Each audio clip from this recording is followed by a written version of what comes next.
We do have the topic of social sustainability for today. And it's actually a topic that is often overlooked when it comes to sustainability, as there is a lot of spotlight on the environmental topics and especially on the climate change topics. So there is, of course, currently this big focus on climate-related emissions. And this comes actually from two facts. And one is that the climate-related emissions are one of the key roots for the European Green Deal, which is actually the foundation of a lot of the regulation that we will speak also today about. But also it's quite measurable. So even though the calculation of a carbon footprint is not easy, and sometimes you need to estimate, and sometimes you need to calculate, and but at the end you have a tangible figure, and it turns like a certain amount of tons of CO2 equivalents, and you can set a target on it, right? And you can even say, well, we will bring it to zero. For social sustainability, it's much different. Because for social sustainability, again, we're covering a lot of different topics that are related to the impacts of the companies to our society, and the measurability, so to say, of social sustainability is much more difficult. And to make it tangible is also much more difficult than for many environmental topics. But maybe looking back also, why sustainability at all? Because that's also something that we are usually talking about when we start projects with our clients. Not every company is already, let's say, sold to the topic of sustainability. Even though when we arrive at companies, at clients, the first thing that the companies tell us, irrespective of whether they are really sustainable or not, we are sustainable. Our founder has thought about sustainability already 150 years ago. And we are convinced that we are sustainable, but we need to communicate it better. So that's like the three things we hear at the beginning of our project. And then we have a closer look. And then, of course, it becomes a bit more uncomfortable if we make comparisons to other companies and what needs to be changed, actually, also with regards to the regulation. But if we look on the overall pictures, we have two different worldviews, actually. And that's also something of a generational gap, actually, or of generational development. So in the 1970s, the attendants here who have studied economics or management might know Milton Friedman from the studies. He basically founded neoliberalism, and he said there is just one topic companies need to focus on, and that's our shareholder value. Yeah? And if every company does that, we will have the maximum wealth our society can have.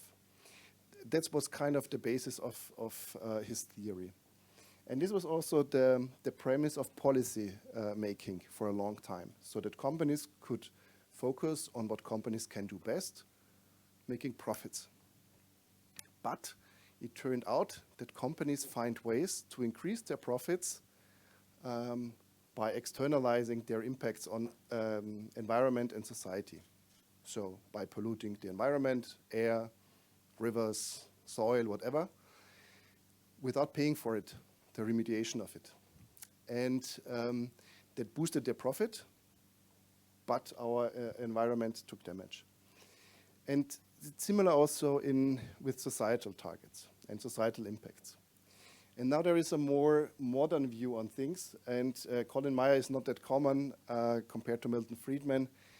He's one of the guys who is speaking about the purpose-driven companies, and he's saying the purpose of the companies is not just to make profits, but actually there is a deeper role of companies in our society, which is solving the problems of our society with profitable solutions. And this makes a lot of sense today with the problems that our society has compared to 1970s, because 1970s, again, we had like the time after World War II, scarce resources, and we had to turn every dime a few times, right?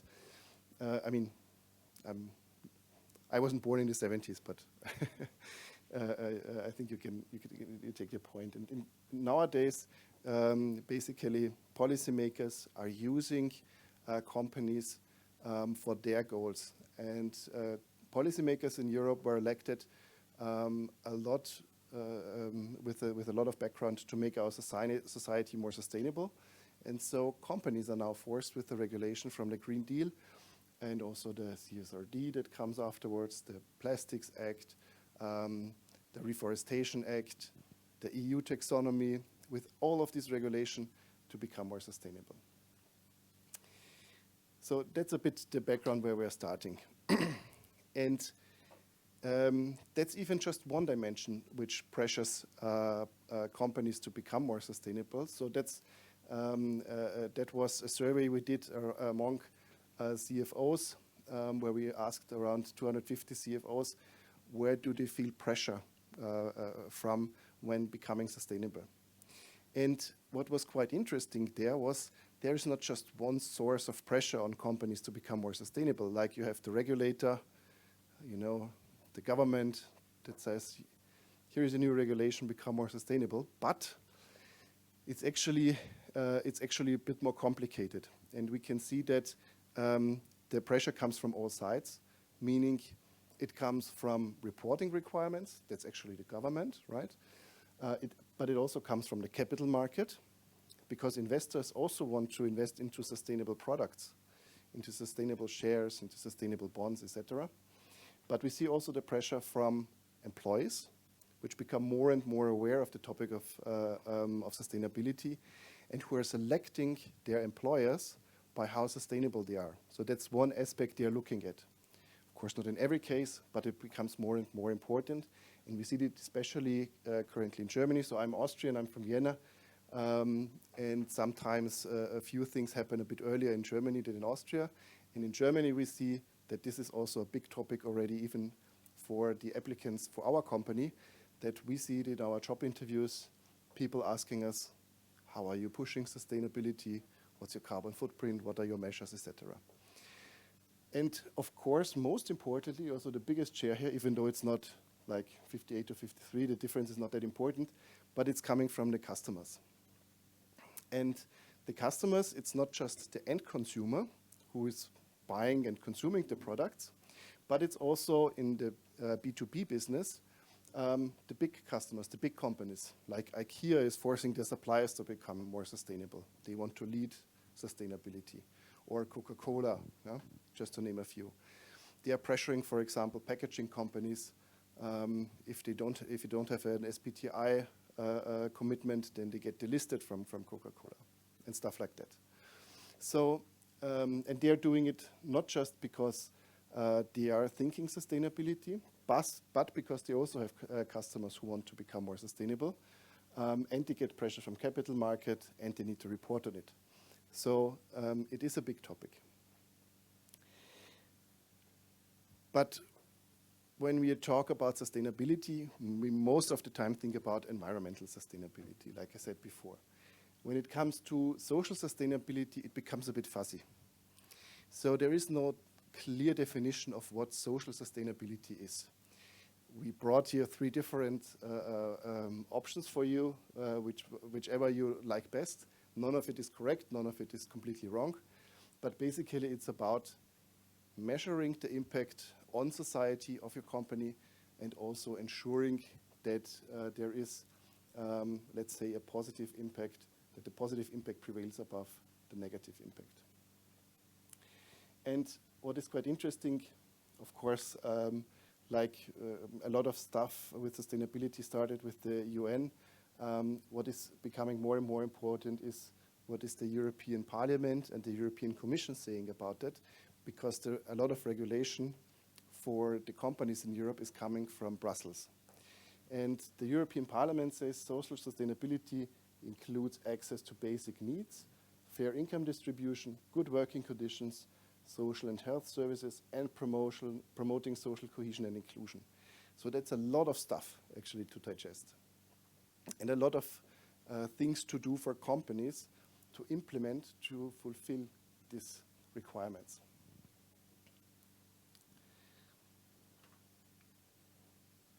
We also had a look at the Sustainable Development Goals of the United Nations. You know, the 17. They become a little bit outdated year by year. They are being reworked a little bit now as well. But they give a bit also an overview of what actually could be meant with social sustainability. And this includes like the fight against poverty, the health and well-being of people, education and training, gender equality, inclusion, inequalities to be reduced, also to make our cities and communities more sustainable, and the topic of peace, justice, and strong institutions. So again, it is very broad and it is very fuzzy. Now here comes the CSRD, yeah? So the Corporate Sustainability Reporting Directive with the ESRS, the European Standards for Sustainability Reporting Standards, which are defining actually the topics that companies need to report on when it comes to sustainability. And they have a very clear picture on what sustainable, social sustainability could be.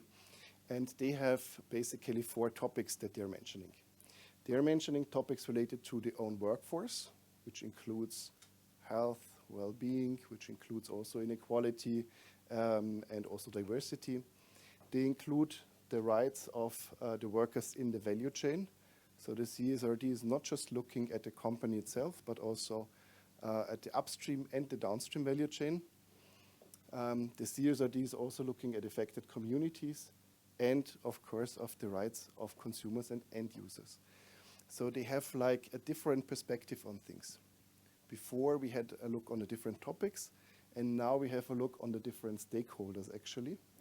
And the CSRD is structured into the stakeholder groups and addressing the impacts that a company has on the different stakeholders in the ESRS standards. And I don't know if you have had the pleasure to read through the 300 pages of ESRS, but it's a lot of fun. I can really recommend it. And in total, you have like around 800 reporting requirements there, so disclosure requirements that companies need to report on. And from those 800, around 35% is related to those social topics. So if we take the overall look, then we see that around 50% is with environmental topics, 35% with social, and 15% with the general disclosures and the governance topics. So it has quite a weight in terms of the sustainability reporting. Even though, and that's what we also want to show here, you have like a differentiation between whether it's a qualitative reporting requirements or where you need to discuss about your policies or strategies or measures, or if it's a quantitative reporting requirement related to targets or parameters that need to be disclosed. And what we can see is that maybe it's difficult to see here, but the majority of social reporting requirements are qualitative and less quantitative. And this reflects also what I meant initially, that it's hard to measure the social responsibility and also the social sustainability. But nevertheless, if we look here, so it's 122 reporting requirements just for your own workforce. That's quite a lot. Of course, there is the materiality assessment, which reduces the reporting requirements, and some of the data points are voluntary, but that's still a lot of things to report on. And the CSRD actually tries what was considered really hard, actually making social sustainability tangible. And tangible in a sense that companies need to report on in a very objective way that can be compared to other companies, so that stakeholders can compare different companies and really make a choice of what is the more sustainable company. This is just a zoom into standard S1 with related to their own workforce, where you can see all the different topics again, from adequate wages to social protection, person with disabilities, and so on and so forth. So all of the topics that we have seen before, from the definitions from the UN, from the Parliament, etc., is actually covered in a substandard of the ESRS. And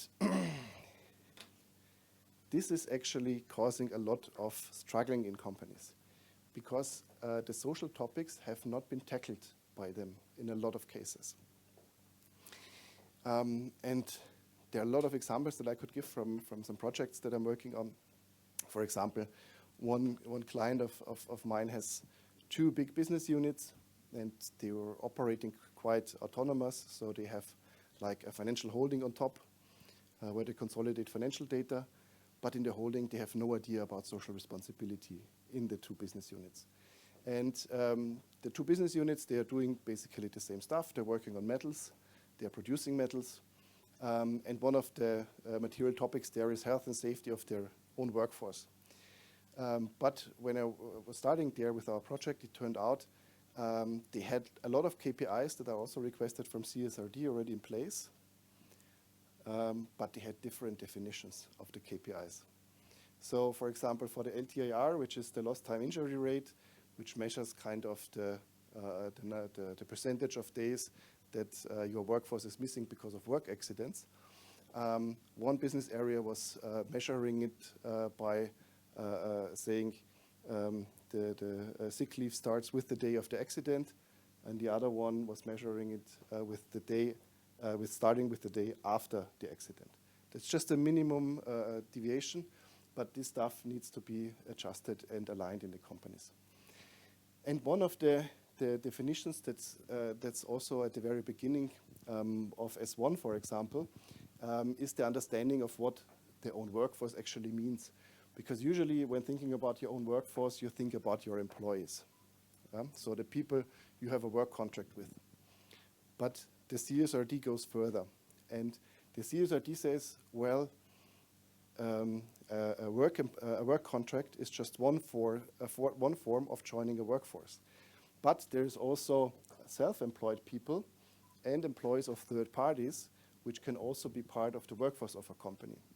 So we're talking about insurances before. Insurances, for example, have a lot of commercial agents, usually. Different forms, depends a bit on the national law and stuff like that. But they are working independently, so they don't have a work contract.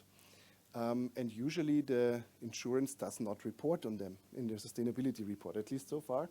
But the CSRD has a different perspective on things and says, well, no, commercial agents are part of your workforce. They're either self-employed or employees of third parties. It depends a little bit. Yeah? But those need to be included now in the scope of the reporting. Another example are temporary workers in the manufacturing industry, for example. So people that you're hiring, not directly, but via companies like Tränkwalder or other companies who are really leasing people for manufacturing jobs. Those are also included in here and need to be reported upon. And just this definition of workforce brings a lot of change to companies, because now the companies need to collect a lot of data for those people in their workforce. Now, one thing that was quite recently in the media was also Swiss pensioners, female pensioners, winning at the EGMR, the European Court for Human Rights. And those Swiss pensioners actually fought about becoming or having the human right that the Swiss government fights against climate change. And the reason behind was that in Switzerland, you can measure when a heat wave comes in summer, that old women are dying in a more frequent rate. That's very tragic, but it's measurable and it's statistically significant. So there is evidence that climate change with more heat waves kills old female pensioners. Surprisingly, not male pensioners, for whatever reason. Maybe maybe they don't get that old at all, yeah? But there might be different reasons for that. But they brought it to the court, and now Swiss female pensioners have a right that the Swiss government takes action against climate change, which sounds very funny, actually, if you think about it. But it just shows that the environmental topics are not just standalone, but they also have a social impact. Yeah? So also the fight against climate change also have a social aspect that we should not forget about when we talk about social sustainability. Now, it's sometimes hard for companies to work on social sustainability. I come to that in the next page. But we think that it actually makes sense. Yeah? And we also brought some reasons for that to at least facilitate a little bit also companies working on those topics. One thing is, of course, regulatory compliance. So there are reporting requirements, but there are also requirements related to the license to operate or to produce or to sell their products related to social topics. So that's, let's say, a must. That's a hygiene factor. But what we see is that sustainability, especially social sustainability, is attracting more talent. So, of course, increasing or being a front runner in terms of female leadership, of course, attracts more female talents to your company, which actually also adds to your economic value. And of course, brand and also operational resilience are further topics why it would be a good idea to work on those topics. But it's made difficult from time to time because, like I said before, social sustainability in comparison to environmental sustainability is much more fuzzy. It's much less tangible. And even with environmental stuff, you can hardly prove a return on investment for a company who is investing in those topics. But for environmental topics, you can at least show a reduction in CO2 emissions, or you can show a reduction in certain other emissions. So you have a certain proof of, you have a certain evidence that your work is having a big impact. For social topics, it's much more difficult. And of course, also sometimes cultural barriers in companies need to be considered when it comes to implementing change, for example, with regards to diversity or inclusion. And finally, that's one final ad slide. How do we tackle those slides, those topics? We actually consider the topic of sustainability a bit holistic. So what do we mean by that? We say we include it in the strategy, we make it measurable, we take action, we report on it to the outside world, we have the right systems and data in place, and also we convince the people that it's a good idea to do so. So that's kind of the overview of how to take action. And for that, we actually have some very great examples here in the room, which we would like to talk about now in the next part of our session. Mm-hmm. So there was, I think it was the Science Cafe, where the Ipsos company presented the results of the study they did for the summit. And what was really exciting in there was that they even asked Czech residents which goal do they consider important or something like that. I don't really have the data right now, but it was the S part. So it was like by a majority the S part. So it is really interesting to look at the view of the companies which view it as less important than the view of the people which consider it as more important. So I want to ask, why do you think this happens, and why do you think companies don't want to invest so much time and money into the S part, even though the people are more interested in it? I mean, that's a good question, yeah. On the S part, there is less regulatory pressure. And also less pressure from the other stakeholders usually, except maybe from their own workforce, because a lot of topics that belong to their own workforce are covered in the S dimension. But when it comes to, for example, when we talk to our clients and they get questionnaires from their clients, how sustainable they are, 70%, 80% of the questions are related to environmental topics. So when it comes to having a business impact, the E topics are currently more focus on. Yeah? The social topics are more fussy. They are more difficult to tackle, difficult to measure, and also more difficult to show results or impact here. But nevertheless, at least for some topics, especially when it comes to diversity and gender equality, we see real progress. So when I talked before about the questionnaires that our clients get from their clients in the B2B world, then the first question usually is about, when it comes to the S topics, about female leadership. And this is something that comes more and more. But what is very difficult actually are the other topics. So for example, the topic of affected communities, the topic of end consumer rights. This is something where companies are working within the regulatory requirement of the industries, but not yet on the level that it will have in a few years' time.